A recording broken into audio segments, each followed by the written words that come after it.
Really, the main reason we went over all the technical jargon about sample rates and bit depth is really just to make the point that every single file that we have on our computer, every audio file, I should say, that's on our computer, has at some point been sampled.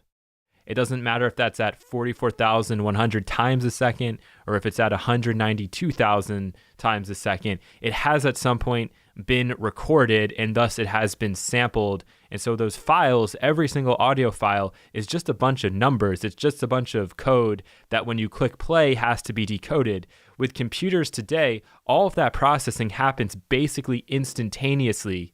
But we still do have that really crucial D to A conversion process taking place. And it's something that I don't want you to take for granted, because when you think about it as being as sort of crazy as it is, that we can have all of these files and play them back in real time and manipulate them and all of that, I mean, it's one of those things that I think is truly amazing. And it's really what's opened the door for all of the music that you're making inside of your computer. And really has also opened the floodgates with the number of samples that are available online. The number of times that somebody has sampled an 808 drum machine, probably it's in the thousands now. You can find thousands, if not hundreds of thousands, of 808 samples floating all over the place. But when you listen back to them, you'll notice that a lot of them are different. They're all coming from the same drum machine, but why do they sound different? And that's because they've all been sampled differently. Not only have they been sampled with maybe different sample rates and bit depths, but also it comes down to what people are running it through. So not all A to D and D to A converters are the same, right? I mean, you can get like a Prism sound A to D, D to A converter and pay pretty much a small fortune for one of those. It's like the cost of a car. It's like $14,000. Or you can use the one that's, built into your MacBook. You could record, your 808 straight through that somehow if you wanted to. Or you can buy a cheap audio interface, a really expensive one. And then what sort of cabling are you using, and what sort of preamp are you using? And are you running that 808 drum machine through any kind of effects? So there's a reason why, all of these different 808 sounds are different, even though they're all coming from the same basic drum machine.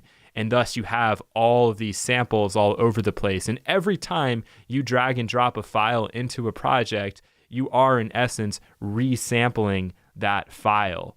So I think it's just important to break that all back down to get where it's all coming from.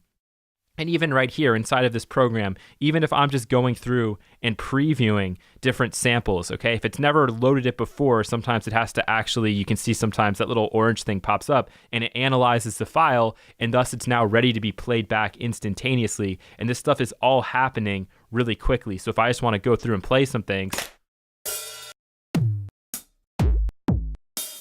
I can play all these things back in real time right away, and we take it for granted that it's still going through that process. Still just a digital file. It doesn't really exist. We need that D to A process to happen to convert it from a digital file into something analog, into basically energy that's going to then either drive our speakers or drive our headphones so that we can actually hear the sound.